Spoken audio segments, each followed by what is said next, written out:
Today I thought I would just go a little bit into ancient history, yeah, and then come to where we are today. Okay, so all of you have heard of the Varaha Avatar? Yes? If you have not, which country are you in? The Varaha Avatar is when Lord Vishnu, right? He takes the shape of the boar, and then for some reason the earth is drowning in water. We don't know why and how. But the boar lifts the earth up and brings it out of the water, right? Saves the earth, so to speak, right? Now, that may be a fantastic story and all that, but check out the shape of the earth. What is it? It's round, right? Which means that more than 10,000 years ago, we knew that the earth was round. Yes? Which Europe only accepted once they saw the Apollo pictures from space, right? In fact, we call geography Bhugol, right? It is goal, round. Isn't it? It's not Bhutatte, right? Okay? It is Bhugol. Okay? So we knew a very long time ago that the earth was round. And then we call the earth Jagat. Jagat means what? Jiski gati hai wo, meaning that which moves. Right? So, we knew that the earth was round. We knew that it was not stationary, that it was moving. And this was thousands of years ago. Yes? Interesting, huh? Okay. Okay. Let's go a little bit into space. Now there is this star called Antares. Okay, Antares. Ares means Mars. Red. This is also a red star, so it is called Antares. We like Mars. Okay. Now it is the 15th or 16th brightest object in the sky. Alright. Yet our elders, our ancients, they called it Jeshta. Okay. Now what does Jeshta mean? You know what Jeshta means? Jeshta means the biggest, the oldest, the eldest. Now, why would they call the 15th brightest object? Meaning there are many more brighter objects than this star in the sky. Why would they call it the biggest? Yes? Intuitively, something that is brighter should be bigger. Yes or no? Right? But they called this one, the 15th brightest, they called it the biggest. Turns out they were right. It is 40,000 times bigger than our sun. In fact, it is one of the biggest objects known to man. Yes? Now, just imagine, you've got this group of people who have managed to name a star the biggest, and this was 5,000-7,000 years ago. Yeah? Which is just a point in the sky. Okay? Okay. Not done with stars yet. Heard about the Great Bear, the Big Bear constellation? Yes? Okay. So, we are interested in that star. Okay. It is actually not a star, it is two stars. Yeah. Now, this itself is a big deal.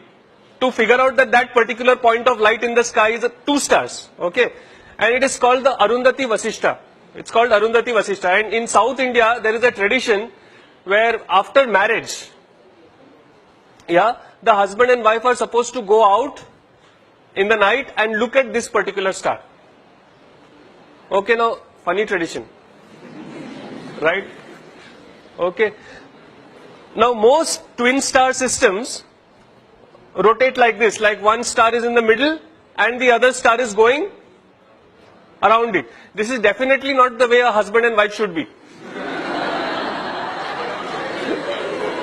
Isn't it? Right? But Arundhati Vasishta, this particular system moves like that. Now, first, to figure out that that is a twin star system. Second, to figure out that it rotates in this way and not in that way. This is not something which is easy or obvious, is it? Yes? Third, to do it without telescopes. Yeah?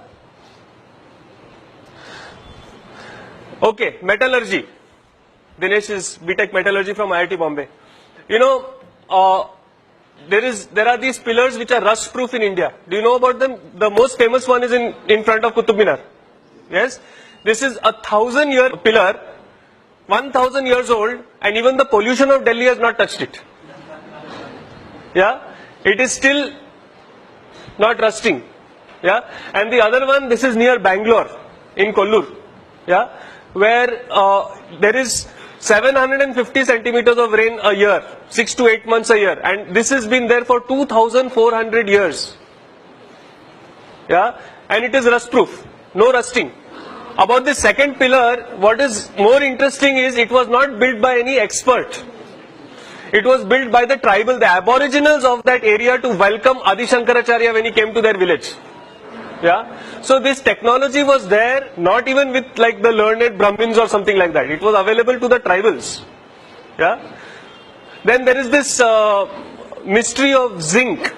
You know, India held the sole knowledge of how to remove zinc from zinc ore for 4,000 years. Yeah, because zinc, it's a very, very interesting thing. Zinc, from the ore, the zinc becomes liquid at 997 degrees Celsius. But that same zinc then vaporizes and becomes gas at 1000 degrees Celsius. So it is only a 3-degree window that you have to pull that zinc out. And it is incredibly difficult. Yeah? You know what we did? It was very interesting. See, usually if you see a furnace, kya hota hai? There is the furnace and then something is coming out and being accumulated. Isn't it? This is the way most distillation is done. Yes or no? You've got the heat from the bottom and something comes out and it is collected. Now, when the heat was coming from the bottom, what would happen? The zinc would become liquid. It would go down or it would just evaporate and go out. Right? So what did these people do? They turned it upside down. They put the heat on the top and they put an ice bath below it, cold. So it would come down, then it would go in the cold, it would solidify and you would get the zinc. Yeah? For 4,000 years we kept this technique secret over here. Yeah? All the zinc in the world was made only by India. Nobody else could make it only. Yeah? Then one Chinese fellow stole it. Yeah? And then one British fellow stole it from the Chinese. There was this guy called William Champion who made the first zinc distillery in Great Britain in the year 1543. Before that, for 4,000 years, if you wanted zinc, you had to come to us. Nice shloka in the praise of Lord Krishna. When you look at this shloka, do you think that there is anything special about it? It is like all other shlokas. Oh Krishna, you are great, you are this, you are that. Yes or no? Right? Only thing is there is this thing, there is a protocol called the Katapayadi Sankhya. Okay? Took me a long time to learn to pronounce that. Yeah. So there is this Katapayadi Sankhya where they give particular alphabets, particular numbers. So for example, Katapaya is 1 and so on. And then if you substitute these numbers in this shloka, you know what you get? The value of pi correct to 30 decimal places. Yeah. So we knew how to do encryption also. Yeah. Acha, now, don't you like this, what I am talking about? So clap and tell me, no? Yeah. You know, I'm not used to just talking to an audience. I want audience feedback also. Alright? Okay. If you don't like it, then I do like that. So I know. Now recently I had been to Goa, and in Goa there is this place called Vasco da Gama. You have heard of it, right? Now, why is Vasco da Gama called Vasco da Gama? Because there was this fellow from Portugal who came and supposedly discovered India. Right? Okay, let me tell you the true story. This story is in Vasco da Gama's own journal, which is there in Lisbon today. Okay. There were two guys who went searching for India. One of them was Christopher Columbus. The other was Vasco da Gama. Okay. Now Christopher Columbus, he went in the opposite direction. From Europe he went up. Okay. And he found America. Only he thought America was India. Okay. That is why the natives of Americans are called Indians. That's where the Indian name comes. Because he thought, mere ko India mil gaya. Right. So he called those people Indians. He called them Indians actually. Then the other people came and, called them red because they were not white. Yes. So that was Christopher Columbus' story. Vasco da Gama, he went in the opposite direction. If you know your geography, he came down from Africa, and he was too chicken to go out into the main sea. You know, he would only sail keeping the coast in view. Okay. And he was having the biggest ship available at that time in Europe. Alright. So he came all the way down to the Cape of Good Hope. Okay. And over there, he was wondering, now how do I cross? Because from there to go to India, you have to go across the ocean, across the sea, right? Over there he met a Gujarati whose name was Kanha. Okay, he does not mention the surname, possibly Patel. Okay. Yeah. So he met this Kanha Bhai who was a trader from India, from Gujarat, who had ships 12 times the size of this ship. 12 times. And remember, Vasco da Gama's ship was the biggest ship in Europe at that time. Okay? He had ships which were trading ships, forget about military ships, trading ships which were 10 to 12 times the size of Vasco da Gama's ship. And Vasco da Gama's ship was escorted with 3 ships, like in formation, his ship was in the middle, those 3 of our Indian ships escorted this guy to Goa, to India. Yeah, so maybe we should call Kanha, no? Yes.